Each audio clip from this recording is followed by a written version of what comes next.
Eto, kay Bato muna tayo. Kaninang umaga ho, nag-vlog tayo. Ito yung hinahanap ko. Ito yung hindi ko makita, mga boss chief amo, sir. No? Sabi dito, Bato, Agar Wood Farm and Tata Sala. Sabi dito sa komentaryo, no, ni Antonio Montalban, mga bossing, December 7, 2025. Sabi, kailangan kong basahin lahat ito, mga bossing, para maintindihan natin. Whom the God would destroy, their first make mad. Bato de la Rosa has lost his capacity for reason.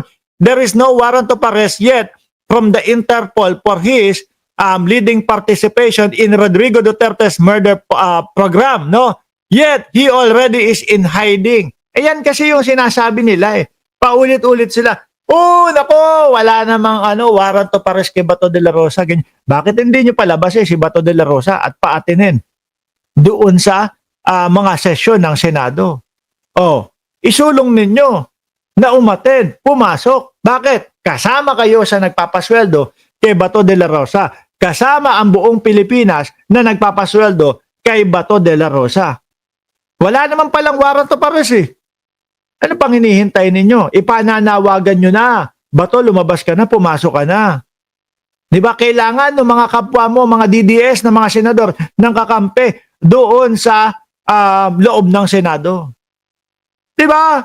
O, sabi dito, he has not studied the history of the most infamous Filipino fugitive of all time. No one can hide forever. It believes that 32 years of law enforcement he spent in the Philippine National Army, PNP, that no one is a fugitive eternity. Correct. Yung mga pagtatago ninyo, si Roque, si Bato, no? Pati po yung pinakamahaba na yata ngayon. Si pangalan nun, yung BJMP, no, nakaibigan ni Paulo Saison, nakalimutan ko eh. Si Bantag. Mahuhuli at mahuhuli din ho yan, mga bossing. Walang nagtago o nakapagtago ng forever ho. No? After hiding comes the hard part, public humiliation. Si Halusos, ayan. At hindi na natin basahin yan kasi kumbaga mga example ho yan. Si Halusos, nagtago 13 months daw ho. Hide for 23 days until police cornered him in the island of Bagak, Bataan. Panfilo Lacson, 13 months nagtago. Then lumabas din, sumurrender din. No? Tapos ito, Antonio Trillanes, former Antonio Trillanes, Christian Esguerra, Constabulary Lieutenant, 1980. He was assigned from the mountain detachment that guarded movement of the NPA, New People's Army. Aba, ito yung pagkukwento ni Antonio Trillanes na si Bato daw ho, mga kababayan, ay he was assigned to a mountain detachment that guarded movement of the NPA o New People's Army. Ibig sabihin, malaki ang posibilidad na magsumiksik yung katauhan ni Bato de la Rosa doon sa mga NPA, doon sa Davao. Oh. Ngayon mga kababayan, nasan pa dito yon? Meron sinasabi, nasan ba yun? Yung sa mayor, diretsuhin na natin, pumunta na tayo sa mayor.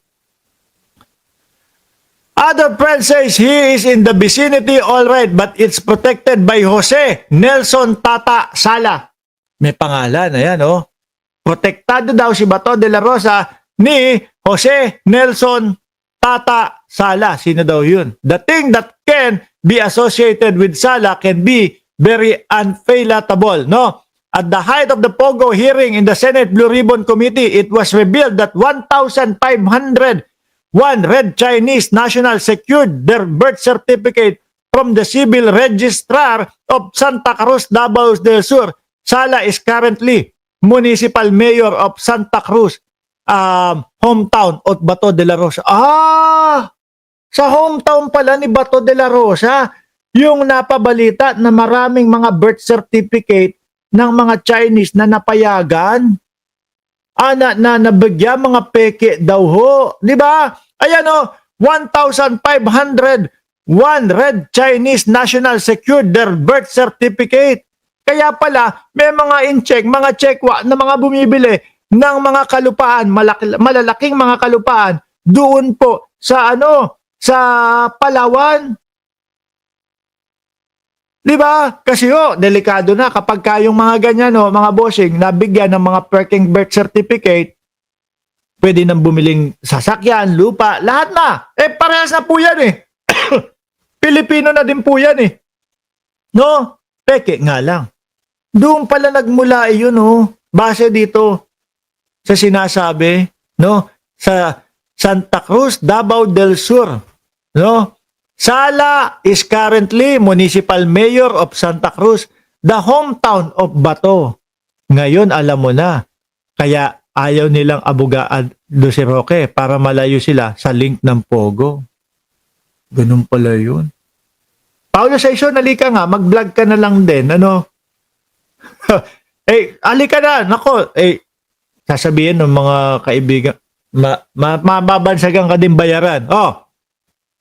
The scam was uncovered by the National Bureau of Investigation. Sala said he has suspended the head of the municipal civil registry. Last November 2025, Oscar Bucol, the chairman of Tres de Mayo, Barangay Indigo City, was gunned down. Deny. Sala has denied ordering. May kaso din. Another netizen has posted in social media that Sala is wanted for the 2003 murder on Monca. Ang dami pala. Tapos ngayon, di umano, si Bato de la Rosa ay pinoprotektahan ng mayor. Sabi ni Mike Pilapil, binura ang comment ko. Nino! Ako nagbablog dito, wala akong panahon magbura ng comment. At kung DDS man kayo, huwag kayong mag-alala. Hindi ko pinapabura at pinapatanggal yung mga komento ninyo. No, hinahayaan lang namin dyan. So who exactly is Sala? And why would he protect Bato de la Rosa if true? Mayor, kung saan tumubo si Bato de la Rosa. No? Tapos ang sinasabi dito, kung totoo, sino si Sala? Bakit niya pinoprotektahan si Bato de la Rosa? Mayor ng lugar nila Bato de la Rosa. Sala was one of Rodrigo Duterte's principal operative in Davao Death Squad. DDS. Nako, mga DDS, sigaw nga kayo, sabay-sabay. DDS! Dali, sigaw kayo. DDS ako! Proud DDS ako! Ito pala ang ibig sabihin ng DDS, Davao Death Squad. Ano? Proud na proud pa naman yung mga DDS. Harboring of criminal yan. Pagka lumabas yung warrant of arrest ni Bato de la Rosa, ganyan na nga po yan, Sir Jorge Edralin. His name is one of the Arturo Las Cañas affidavit. Kaya naman pala, mga kababayan. Kaya, sa nakikita ko din mga boss chief mo, sir, hindi lalabas talaga ng Pilipinas si Bato. Kasi mas safe siya No, kung nasa Davao siya merong mga ganyan kung sakaling totoo merong mga ganyan may mga supporter, may mga tutulong sa kanila. Naalala nyo? Iyong si Torion. Di ba si Torion din ang kanyang abogado? Si Torion di ba harang-harang doon sa KOJC para wag makuha si Buloyski? Parang ganito din to, di umano kung sakali. Na totoo, itong pinoprotektahan daw ng mayor ng lungsod na kung saan tumubo si Bato de la Rosa. Mga bossing,